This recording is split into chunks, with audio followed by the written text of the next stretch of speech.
till now. I love it.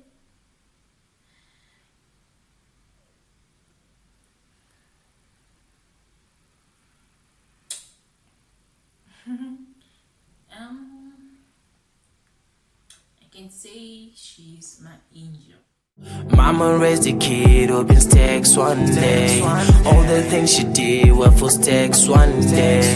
Money, power, and fame, grinding hard, feel insane. Changes in a day, upgrades in one day. Changes,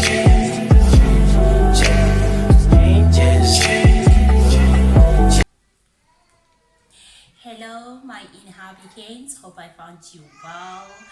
Oh, it's me again, Felly, your girl. The orphan, the Zaka girl. Hashtag spread your wings. Welcome back to Inhabitants, my inhabitants. Okay, so today I'm gonna continue with my story. If you remember last time, my last video, I talked about my neglection, and I said today I'm gonna talk about my experience about abuse. It's not a comfortable or topic. So I know when you hear about like abuse, like even at school, you could hear abuse. There is at home abuse. If someone does this, it's an abuse. So my abuse, it was a emotional abuse. Should I say physical? Yes, physical abuse. So yeah, okay. Okay, so okay, I was born in Zaga, in Mashingo, Zaga, Danga something, but it's Danga. So, like I said, in my life, I think I lived in Mashingo until I was 3, because my grandma had passed on. I can't really remember the year, but I remember I was 3, 3 going 4 or so. So when she died, remember I said my mom never raised me. So at an early age, she had to leave me with my granny, and she had to go, of course, in order to look for a better living, to take care of me, of course, sending some money for me. So when she died, I really don't know the reason why. Uh, I People from my mom's side, my mom's relatives, they had to took me in instead of me going to my father's, or so yeah. So I remember it was at night, and everyone is like, okay, Felly's going with her uncle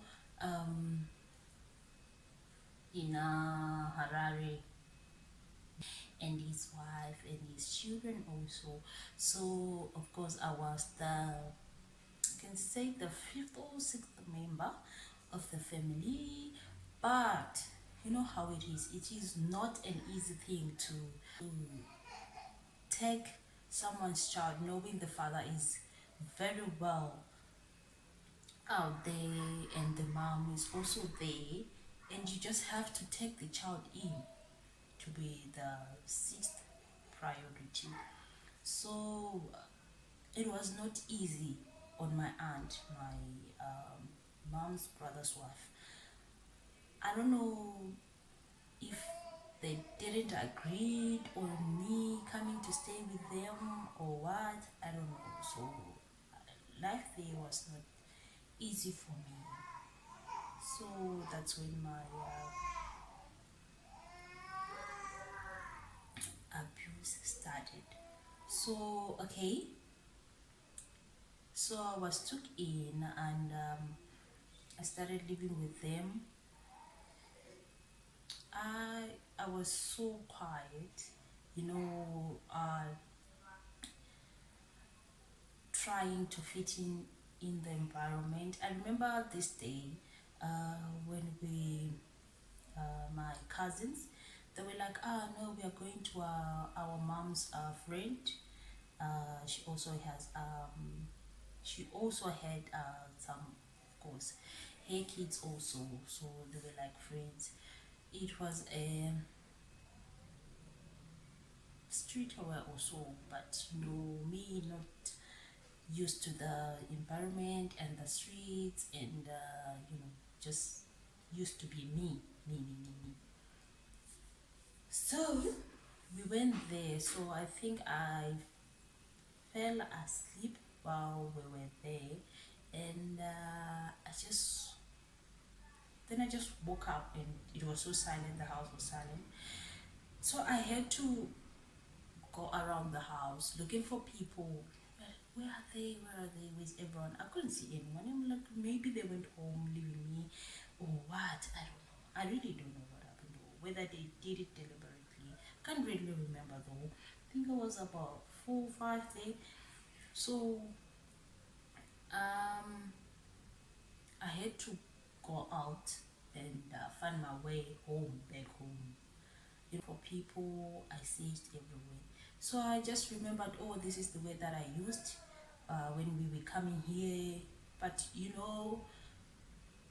when you are not used to places and streets, you don't even know where you stay, who you stay with, the numbers. Yeah, the way I lived there, it even confused my mind, confused me, my thinking, my everything, that I could forget or never ever registered in my head that okay, um, if you go out, make sure you look right or left, or I don't know, up, or just look at this sign in case you wanna go out or do this, then you come back home safe.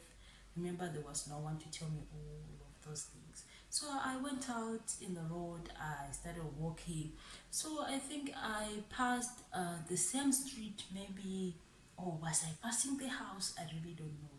So as I was walking, uh, some ladies, they were sitting outside their yard, and they were like, this child has been passing, I think like for over 10 times now.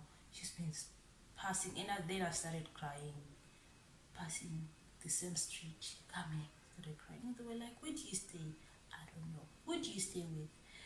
My aunt. What's her name? I don't know. So they were like, so how do we help you? Who do you know? Okay, turn around, look, whatever the street. Did you see your house or what? And I was like, no, I can't see it. So they took me to the police station, and so they had to call on the radio, and they were informed that there's a child here, height, this. She said your name is this. So if they, yeah. So okay, so of course they had in the radio, and they sent one of my cousin, and I don't know the other lady who she was. And funny part is, they came to me, and like, and they were like, oh yeah, we know her, we stay with her. And okay, they came to me and they were like, do you know these people? No. I really don't know, guys. I really don't know why. I can't remember why I said no. They all laughed, and they were like, "I know we can't. You can't take the child because the child said she doesn't know you guys, so you can't take her home." So they had to spend, I think, some hours there with me. Really, that's how. I can't really call myself dumb, because I don't know why I had to say no. I don't know them.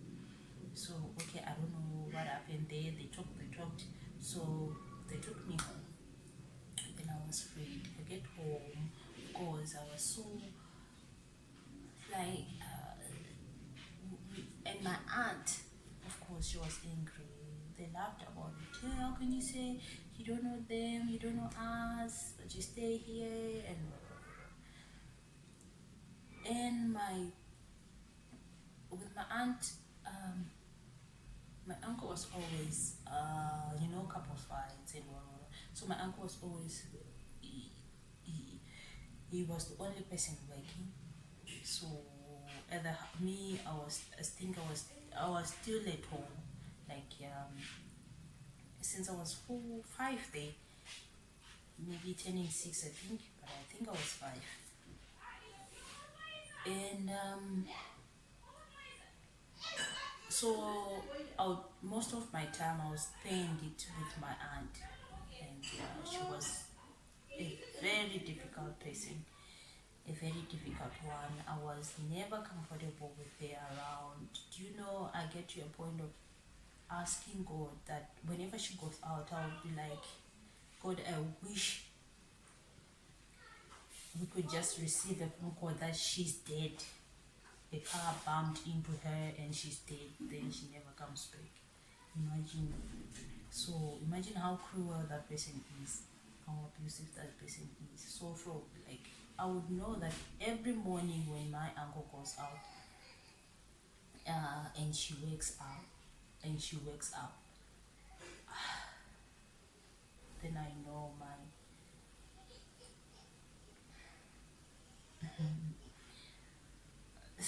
trouble. Then I know, yeah.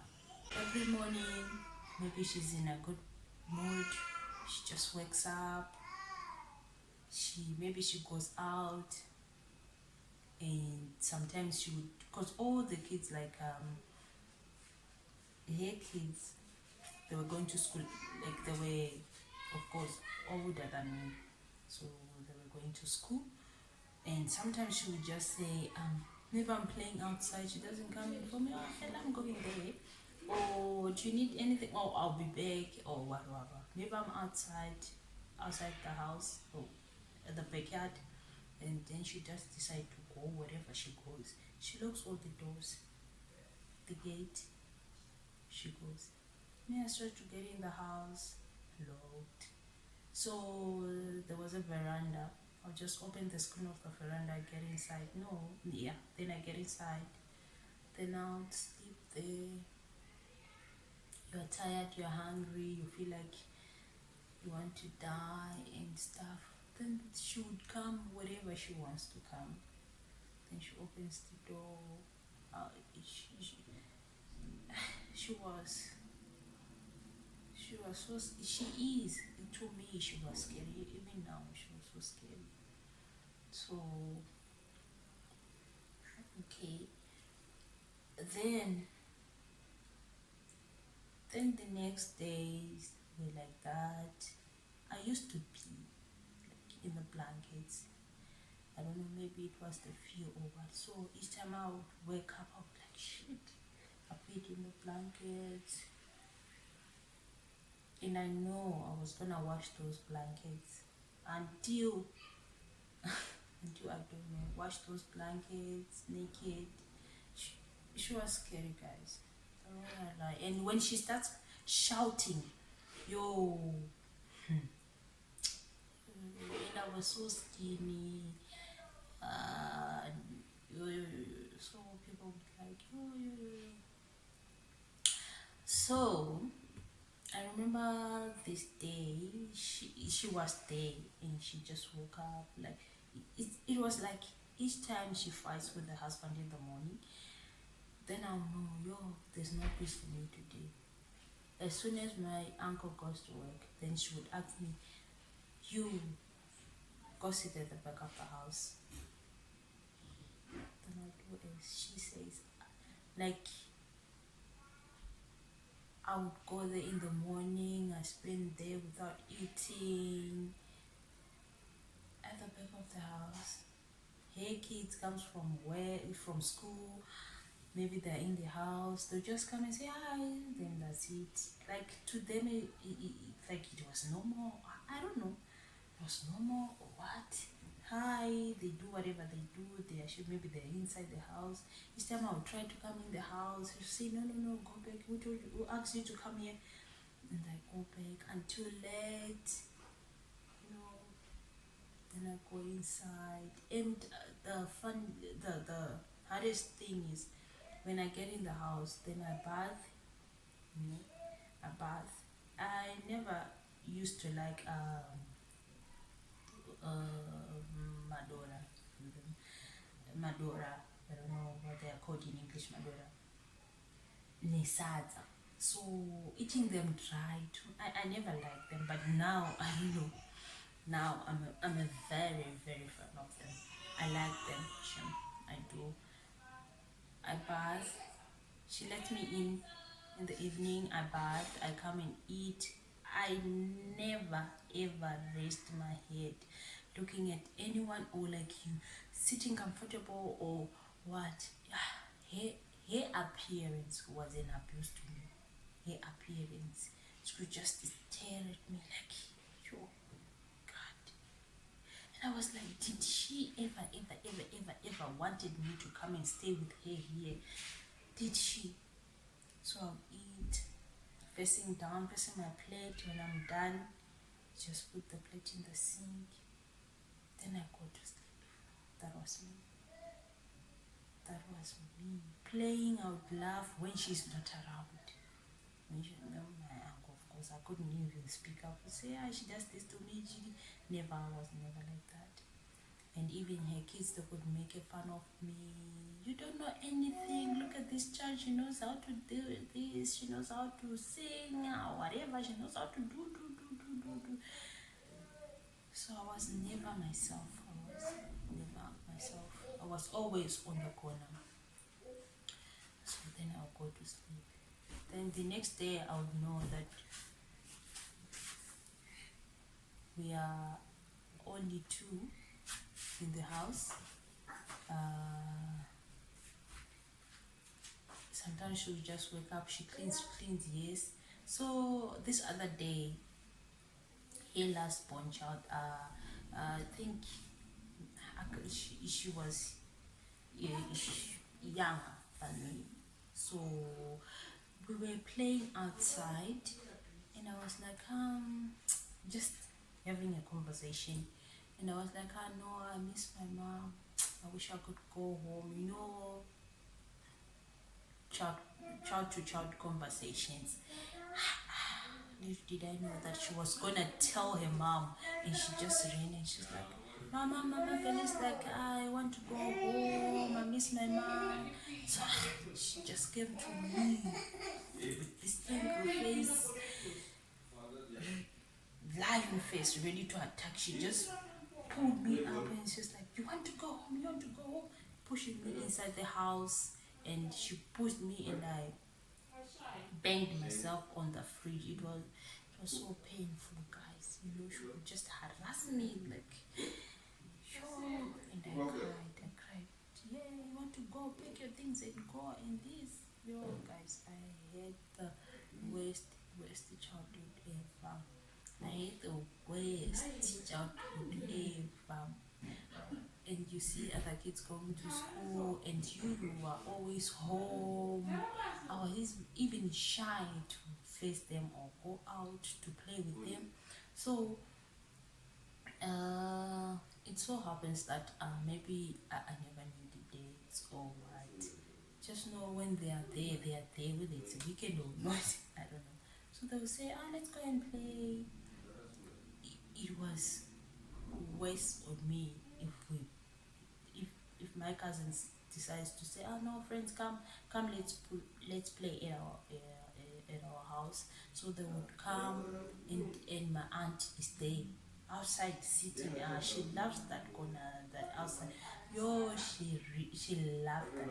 She would take a chair outside and sit there, and there we are playing. My eyes were like on her. And I remember this other day, she's like, why are you looking at me? Can you just face that side? Why it's like I was so scared of her, guys. Very scared. So with all those emotions and stuff, they get into me, confusing me. What should I do right? What should I do? I don't know. What should I do? like, yo, she was something else. I don't wanna lie. She pulled me back. I lost my confidence there. I was never free of myself. I was even scared of myself that if I touch my finger and my finger toes, is it right? If I touch my hair, is it right? If I say, oh, is it right? From nowhere, now you feel like you are cursed because each time she sees a Jew, she'll be like, hey, please, you'll be shouting at you. I don't know. So I remember this day she was also out. I know she was there. And her neighbor is like, Felly, I was playing with her neighbor's child. And she's like, Felly, come. So I went there. We were playing. So the mother is like, come drink tea. Like, come drink tea. It's, of course, me, I was hungry, but she was there and she was still sleeping, and there was nothing I could do. I was never allowed in the kitchen though. So we went there. I ate. I ate. So like I went back home. I was like, let me just go inside. I want to use the toilet. And she sent me out. It's like, why are you coming inside? You have already eaten. Why are you coming outside? Go outside. Go at the back of the house. So I was like, yo, I'm in big trouble. So I went to sit there outside, quiet. I was always quiet. The only freedom I had when she was not around, when I know, she went out, and of course I have to, but I was always careful on how I do it. So each time I know that she's about to come, then I'll go back at the back of the house until she asks me to come. Then I go inside, and when I go inside, to be straight to our room. So that was me. I never got time to even to watch TV or to sit with others, but now thinking of all those experiences that I went through, but the most painful thing that I would say, no, I would never forgive her. I know people should forgive people, Yes, I know. Even the Bible says that. So it was when my mom, she came with my birth certificate and my money for registering to start my grade 1. Then she left the money and she was like, say thank you, ma, what, your mom came with this.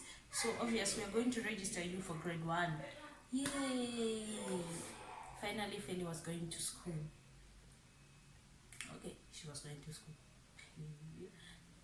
She ate the money and she just left the bed there. Imagine. After, I think, some months, so it was not easy on my mom also. So of course, the little she had, she would bring it, and whenever she got some money, she would come and visit me.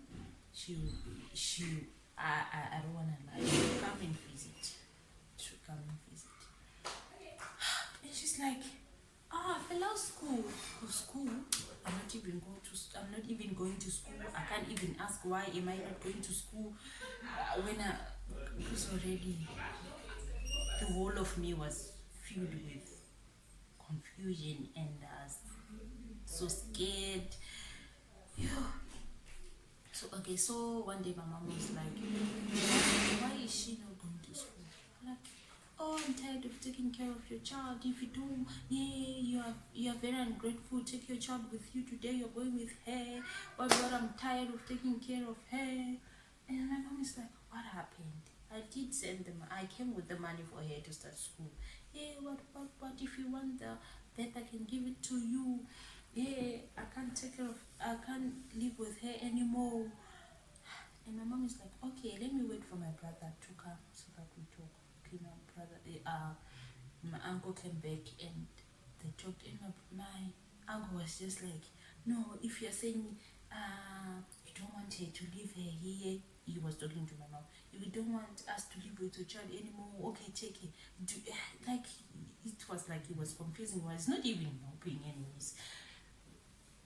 So my mom is like, I know, I have decided to take her. I have decided to take her. There's nothing I can do. So my mom was remarried, and by then she already had her second child, like after me, you know. So, and she was pregnant again. So she took me to Tafara, if I'm not mistaken. It was Tafara. She was staying in Tafara with with her husband. So started staying with.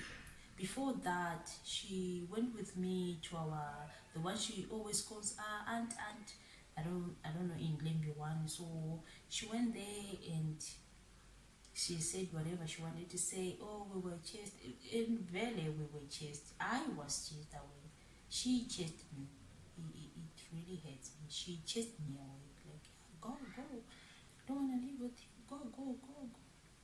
So there was nothing I could do. I went with my mom. I was like, okay, pick your stuff. Let's go. And then she, like I said, we went to Glenview. She told her aunt what happened, how we were chased, how I was living and stuff. It's like, no, there's nothing I can do. But what I can do is I will tell your brother that you were here and this is what happens. So, okay, she took me to Tafara. I think I lived with her a year or so. I can't really remember, guys. I don't know whether they were months or a year.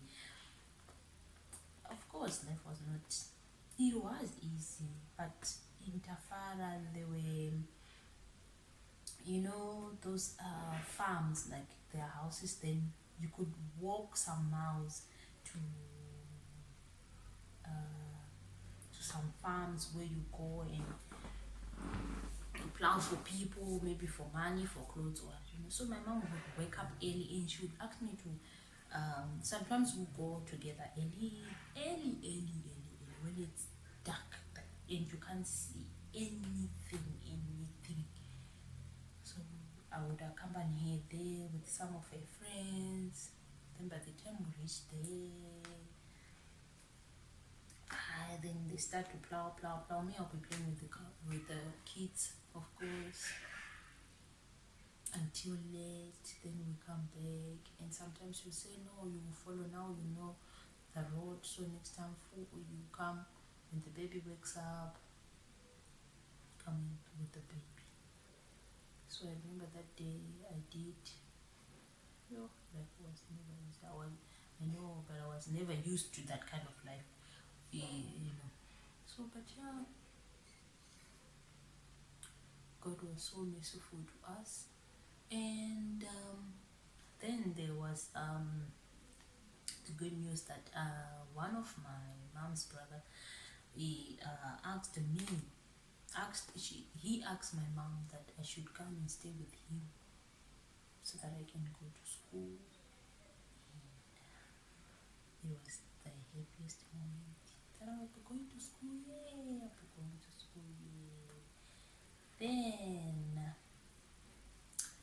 we went to my brother's house, to my mom's brother's house. So we went there, and okay, of course, like I said earlier when I started my video, I'm like, it's not easy to take someone's child knowing that the mom is there in her life. She's breathing. Where's the father's there? You know the father's there. But I quickly adjusted. But even now, I could tell that my character was not that loosen up. I was very tough. Like I don't know. I was very a changed person. I was very changed. So she left me there, but she would come and visit there and there. Then I started school. I remember when I started my school, no one went with me. They were like, there's this lady, she'll go with you when she's going with her kids. When I started my school, I never, the parent loving, the parent shielding, like, oh, my baby's going to school, oh my goodness, you're studying grade 1, oh wow. I never get a chance to to see it or to feel it. So okay, I started my grade 1. Guess what? I had to wear a different uniform from others, and that uniform was never mine. It was one of my cousins for another school. How embarrassing it was. Okay. Then I was very brilliant. I was very bright at school. I don't wanna lie. Since I started grade 1 to grade 7. So yes, it was not easy also. No one was like, Felly, you're back from school. Like, I grew up so fast. My mind was already like, but at the same time, it was not free. Yes, like I could tell myself at the age of 8, I could say, no, this needs to be done, this, growing up fast. But it was never independent. Like I would depend on someone to tell me, no, this is wrong. Then I'll say, oh, it is wrong. Then, oh, no, don't do this. But it was the thing that I felt like I want to do. But when someone says, no, then I say, okay. So yeah, that's my kind of story. Even though my second aunt, the one who took me in, was not happy about me living with them, but I don't want to lie. Till now, I'm here. Yes, it was hard for her at first. Yes, then you get to adjust.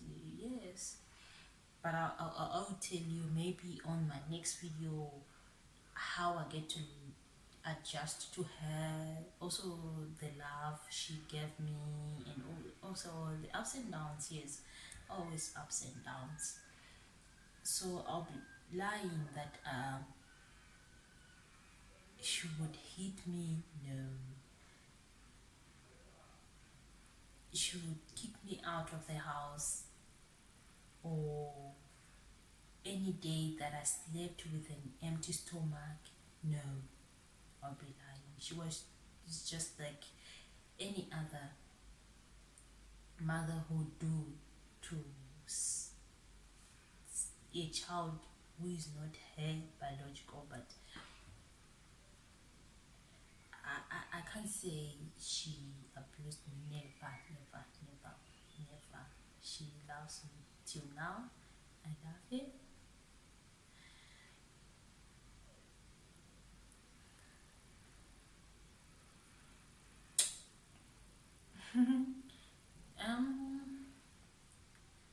I can say she's my angel, and I love her. She's the best. She, of course, she went through because I was there. She went through a lot because she was looking after me. She went through a lot, but she never gave up on me. Of course, at times she was angry, sometimes just like a mother would do to a child.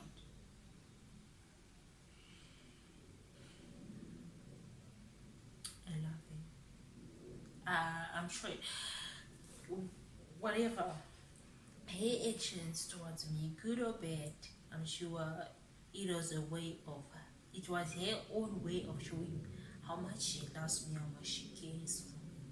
Yeah. So with all those things that I went through, I'm still here. Yeah. I'm still here. Yeah, and I'm still fighting to also get my